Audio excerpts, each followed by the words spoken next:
موت کے وقت ہوتی ہے. جب بدن سے روح نکلتی ہے تو پورے جسم ایسا لگتا ہے کہ ہر جسم ہر رگ میں تکلیفیں ڈال دی گئی ہے, تکلیفیں سما گئی ہے. یہاں تک کہ اللہ کے رسول فرماتے ہیں, اس کا اگزامپل دے کر فرماتے ہیں کہ اگر ببول کے کانٹے میں اگر سوتی کے کپڑے کو ڈال دیا جائے, کھینچا جائے تو چاروں طرف سے وہ پھٹ کر نکلے گا.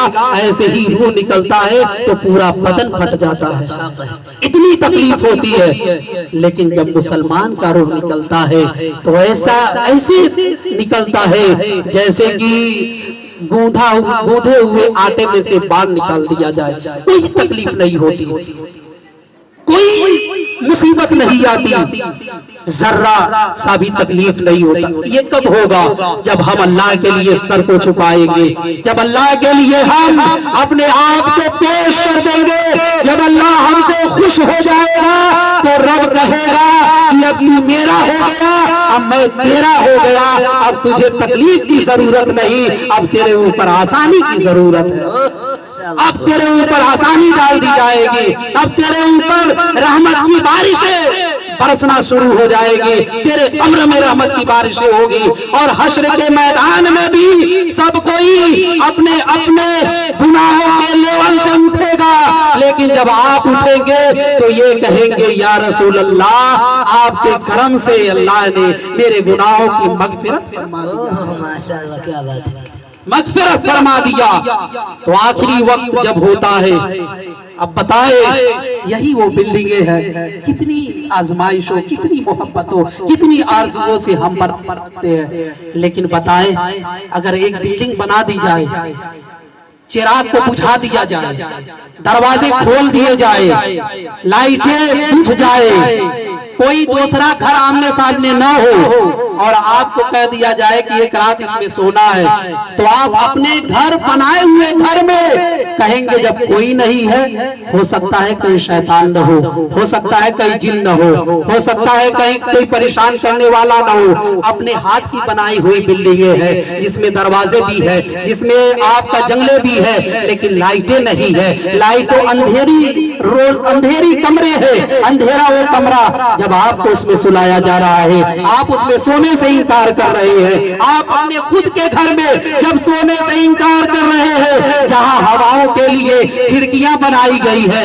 جہاں داخل ہونے کے لیے آپ کے پاس دروازے بھی ہیں, لیکن آپ نے کبھی غور کیا ہے ایک وہ گھر ہے جہاں آس پاس کوئی دوسرا گھر نہیں کہ ہم روئیں گے تو دوسرا سن کر ہماری حال کی پرشن حال ہوگا. کیا آپ نے غور کیا یہ کوئی گھر ہے جہاں ہم کو لے جا کر چھوڑ دیا جائے گا؟ آج تکلیف ہوتی ہے, بیٹا درد سے الجھ پڑتا ہے. آج باپ کو تکلیف ہوتی ہے, بیوی اپنے پوری رات کو قربان کر دیتی ہے. جو شوہر کو تکلیف ہو رہی ہے, جو باپ کو تکلیف ہو رہی ہے, ڈاکٹر کو ترنت بلا دیا جاتا ہے, علاج ہو جاتا ہے. لیکن آپ بتائیں قبر میں کسی ڈاکٹر کو بلایا جائے گا؟ نہیں بلایا جائے گا. قبر میں کسی بیٹے کو بلایا جائے گا؟ نہیں بلایا جائے گا. قبر میں کسی شوہر کو بلایا جائے گا؟ نہیں بلایا جائے گا. تو اب آپ بتائیں جب قبر میں کوئی ساتھی نہیں ہوگا اور آپ کا ایک ہی ساتھی ہے جسے اعمال کہا جاتا ہے, جسے نیکیاں کہی جاتی ہے, تو جب میرا وہ ساتھی ہے ہم اس ساتھی کو اپنا ساتھی کیوں نہیں بناتے؟ ماشاءاللہ, ہمارا وہی ساتھی ہے, وہ اعمال ہمارا ساتھی ہے جو ہمیں قبر تک ساتھ جانے والی ہے. تمام چیزیں ختم ہو جائے گی, اعمال کا دار و مدار مرنے کے وقت ختم ہو جائے گا. پھر دوبارہ آپ سوچ کر بھی نماز نہیں پڑھ سکتے, آپ سوچ کر بھی روزہ نہیں رکھ سکتے, آپ چاہ کر بھی دنیا میں نہیں آ سکتے. کیوں؟ کیونکہ جب تک زندگی ہے تب تک آپ کے اوپر فرائض ہے, آپ کے اوپر احکام ہے, آپ کے اوپر اللہ کے قوانین ہے اور شریعت مصطفیٰ آپ پر لاگو ہوگا. لیکن جیسے روح نکل جاتی ہے پھر اعمال کا دار و مدار منقطع ہوتا ہے. اب وہ چیز اولادوں پر آ جاتا ہے. صدقہ جاریہ کے طور پر اب انسان اپنے والدین کے نام پر صدقہ جاریہ کی محفل کرائے گا، اس کا ثواب وہاں پہنچے گا۔ بیٹا باپ کے نام پر قرآن خوانی کرائے گا، اس کا ثواب وہاں پہنچے گا۔ لیکن اگر آپ چاہیں کہ مرنے کے بعد بھی میں نیکی کرتا رہوں تو اب امپوسیبل ہے، اب نہیں ہو سکتا، کیونکہ جب تک آپ کی جوانی تھی، زندگی تھی، آپ کے جسم میں روح تھی، تب تک اللہ نے آپ کو اختیار دیا تھا نماز پڑھو، آپ کو اختیار دیا تھا روزہ رکھو۔ کیوں؟ کیونکہ یہ جنت میں لے جانے والی شے ہے، یہ جنت میں لے جانے والے اعمال ہیں، لیکن ہم نے اس کو کیا نہیں۔ لاسٹ میں اگر ہم سوچ کر بھی چاہے تو پھر ہاتھ سے وہی ہوتا ہے کہ چڑیا چر گئی کھیت تو پچھتانے سے کیا ہوگا، ہے نا؟ وہی ہوگا۔ اس لیے ابھی وقت ہے سنبھلنے کا، نہیں تو آج دنیا کا نظارہ کر رہے ہیں، کہیں گائے کے نام پر مسلمانوں کو کاٹا جا رہا ہے۔ بتائے سب یہی سوچ رہے تھے کہ ابھی تو جوان ہے، بڑھاپا بھی آنے میں بہت دیری لگے گی۔ ابھی ایک مولانا توصیف کو بریلی سے آ رہے تھے، ٹرین سے دھکیل دیا، انتقال کر گئے، شہید ہو گئے۔ وہ بھی یہی سوچ رہے تھے ابھی بہت لمبی عمر ہے، ابھی بہت کچھ کرنے کا ہے۔ آپ اس ہندوستان کی سرزمین کا اگر چکر لگائیں، مشاہدہ کریں، کوئی ایسا دین نہیں ہے جہاں مسلمانوں کو موب لنچنگ کے نام پر قتل نہ کیا جا رہا ہو۔ لوگ آپس ہی میں اب مر رہے ہیں۔ فرعون کی حکومت تو ہے ہی ہے، وہ تو چاہ ہی رہی ہے کہ سب کو ختم کر دیا جائے، سب کو مٹا دیا جائے، اور مدعا صرف یہی ہے کہ اسلام مٹا دیا جائے، اسلام ختم کر دیا جائے۔ لیکن آپ بتائیں کہ اسلام اگر مسلمان اس دھرتی سے ختم بھی ہو جائے تو قبرستان سے کر کہیں گے اسلام زندہ باد، اسلام زندہ باد۔ کیونکہ ہمارا اور آپ کا عقیدہ ہے کہ انبیاء زندہ ہیں، اور انبیاء کہیں گے اسلام زندہ باد، ولی کہیں گے اسلام زندہ باد، علماء کہیں گے اسلام زندہ باد، حافظ کہیں گے اسلام زندہ باد۔ یہ اسلام مٹنے والا نہیں ہے، یہ اسلام تو سب کو آگے بڑھانے والا ہے، یہ اسلام سب کے پاس پہنچ کر رہے گا۔ اس اسلام سے مقابلہ آج سے نہیں، نمرود سے ہوتا چلا آ رہا ہے۔ یہ اسلام کا مقابلہ فرعون نے بھی کیا تھا، اس اسلام کا مقابلہ کربلا کے میدان میں یزید نے بھی کیا تھا، لیکن آپ تاریخ پیچھے کی پڑھ کے دیکھیں، سب کے سب ختم ہو گئے، لیکن حسین آج بھی زندہ ہے۔ بولیے سبحان اللہ۔ یزید ختم، حسین زندہ باد۔ یزید کہ جتنے بھی نوکر چاکر اس کے ماننے والے تھے ختم ہو گئے، لیکن حسین کے دیوانے آج بھی نظر آ رہے ہیں، حسین کے متوالے آج بھی نظر آ رہی ہے۔ تو اسلام نہ مٹا ہے نہ مٹے گا، کیونکہ اس اسلام کی آبیاری میں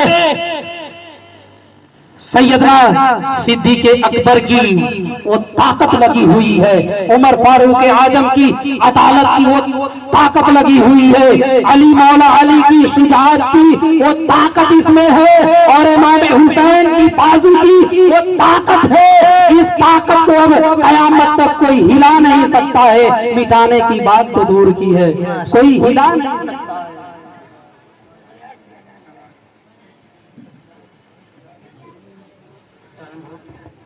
کوئی ہلا نہیں سکتا ہے، کیونکہ اسلام کی قدرت، اسلام اللہ نے وہ قدرت اس اسلام کو دیا ہے، وہ طاقت دی ہے کہ یہ وہ چراغ نہیں ہے کہ بس پھونک دو تو ختم ہو جائے گا، یہ وہ چراغ نہیں ہے، یہ چراغ ہی سمجھ کر ابو جہل اٹھا تھا کہ اس کو ختم کر دیا جائے۔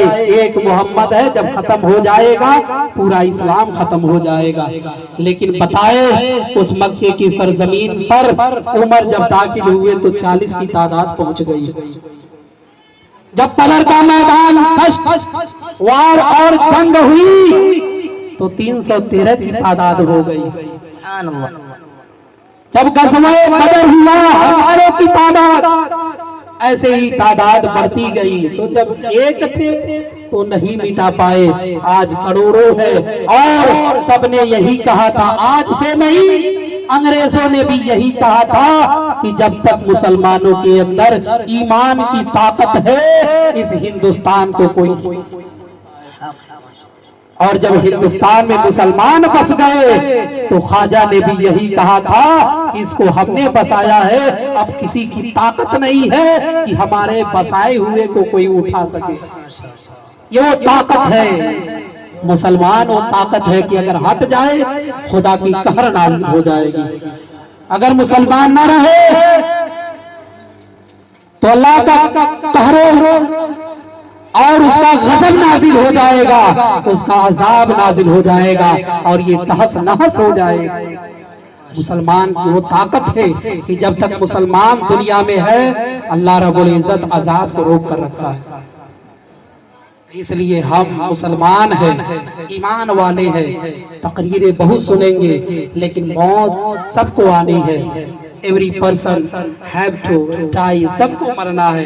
کوئی any person will not recognise یا ول ناٹ ریفیوز، کوئی انکار نہیں کر سکتا، کوئی اس کا بہشکار نہیں کر سکتا، سب پہچانتا ہے، سب اس کو ریکگنائز کرتا ہے، سب اس کی آئیڈینٹیفائی کرتا ہے، ان عمل سب کوئی نہیں کر پاتا ہے، اور عمل نہ کرنے کی وجہ سے ہمارے اوپر عذاب دیے جائیں گے، سزائیں دی جائے گی۔